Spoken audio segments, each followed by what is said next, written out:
家风情 Learn about another voice and culture of Taiwan with We Love Hakka. 现在就让我们一起加入客家风情每日一课语。Hello everyone, welcome back to Daily Hakka on ICRT. Hello， 你好，大家好，我是 Alice 彭。Hello， 你好，大家好，我是 Joseph Ling。就是我跟你讲，现在公园啊、运动场超多人喜欢跑步、散步，我就是每天1万步。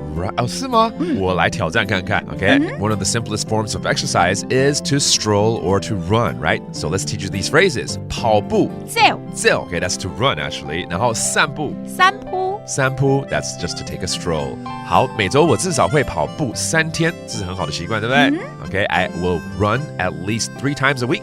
搭禮拜，捱最少，要3日，會去走啊。會去走啊，走就是跑，然後2次的話就是跑這樣子，對不對？跑步啊，走啊。每天呢，你剛剛講保持散步1萬步的運動量 ，Okay, to keep up with exercising, I walk at least 10,000 steps a day. 當你保持散步，1萬步嘅運動量。